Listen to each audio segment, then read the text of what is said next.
Le mot-clé dans ce travail vers Anahata Chakra et Vishuddha Chakra, c'est l'honnêteté. On ne peut pas du tout avancer sur ces sujets personnels si on n'est pas totalement honnête avec soi-même. Pour être vraiment honnête, il est essentiel de laisser son ego prendre le risque d'être blessé.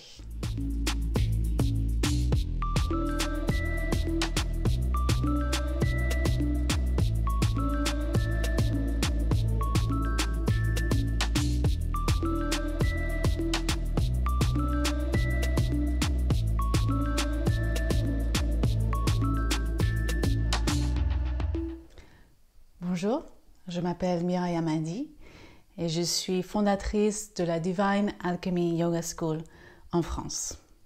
Nous sommes une école de formation d'enseignants de Vinyasa Yoga et de yoga orienté vers les traumatismes.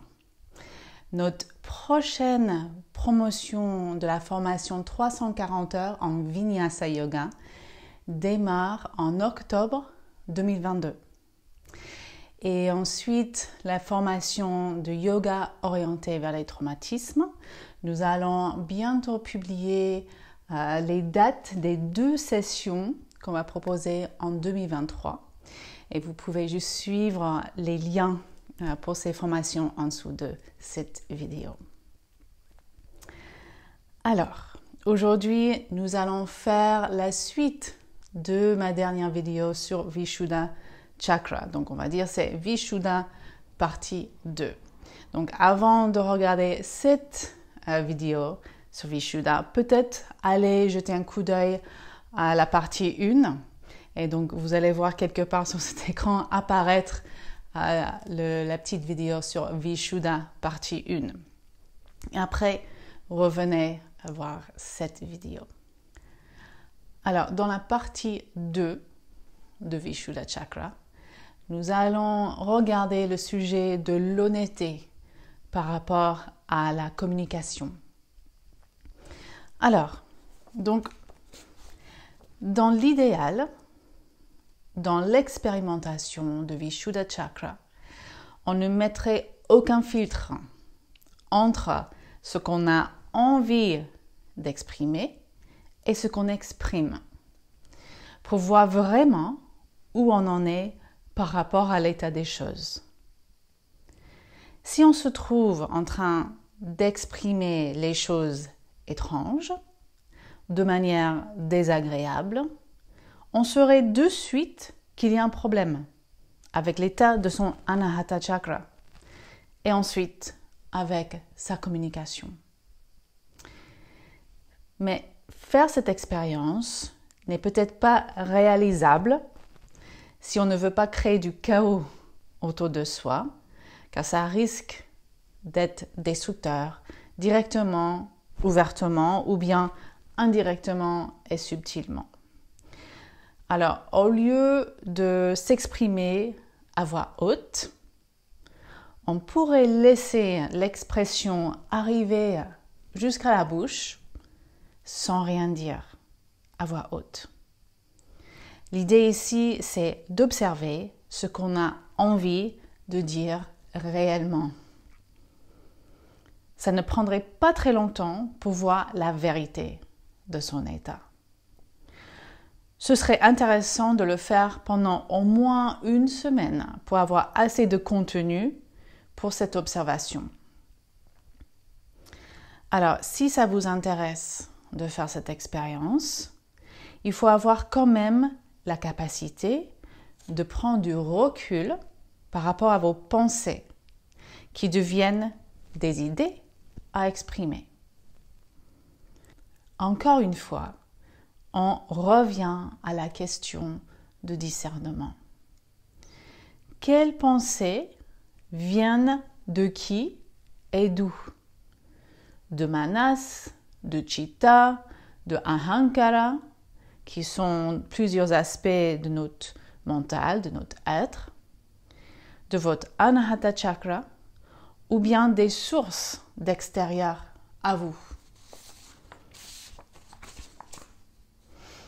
Aussi, vous pourrez observer si ce sont des blessures ou l'empreinte des traumatismes en vous qui cherchent à s'exprimer. Cette expérience vous permettra de voir l'état réel. Elle va vous donner des informations utiles pour ensuite transformer ce qui a besoin d'être transformé en vous. Le mot-clé dans ce travail vers Anahata Chakra et Vishuddha Chakra, c'est l'honnêteté. On ne peut pas du tout avancer sur ces sujets personnels si on n'est pas totalement honnête avec soi-même. Pour être vraiment honnête, il est essentiel de laisser son ego prendre le risque d'être blessé. Parce qu'on a besoin d'arrêter de vouloir être la personne qu'on aimerait être. De se voir comment on aimerait être vu, même par soi-même, avec les caractéristiques qu'on pourrait admirer, par exemple. Il est essentiel d'accepter totalement l'état de son être tel qu'il est dans l'instant présent. Si on va vers Anahata Chakra et qu'on fait le travail nécessaire au niveau de Anahata et Vishuddha, on n'a pas besoin de techniques de communication. Car l'expression de ce qu'on est avant tout conditionnement est juste. Juste un petit point à contempler. Si on fait le travail d'Anahata Chakra et on communique directement du cœur, directement de notre être avant tout conditionnement, croyez-vous qu'on aurait besoin d'une technique de communication telle que la communication non violente, par exemple? Croyez-vous que la communication du cœur pourrait être violente?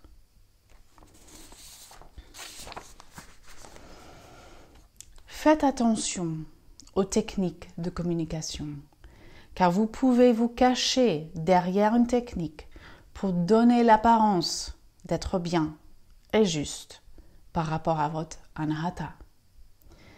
Se cacher derrière une technique de communication, ou peut-être pas une technique officielle, mais une manière de communiquer que vous avez inventée et créée pour vous-même dans l'idée d'être gentil ou bienveillant, ne va pas vous offrir la possibilité de voir où vous en êtes réellement et de faire le travail intérieur nécessaire.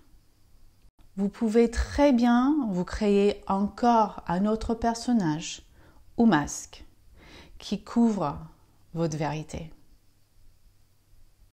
Ce qu'on cherche, c'est une communication juste, qui est l'expression de Anahata Chakra.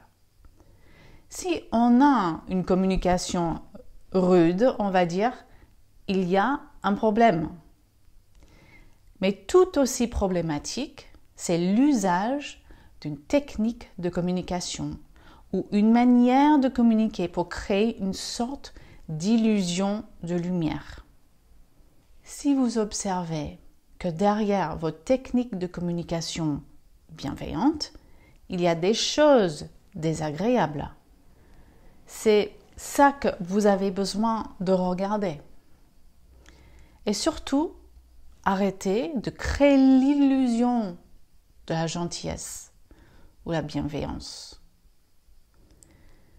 Avec ces informations, je vous invite à faire l'exercice dont j'ai parlé, de laisser l'expression arriver jusqu'à votre bouche, ou votre stylo, ou votre clavier, sans l'exprimer.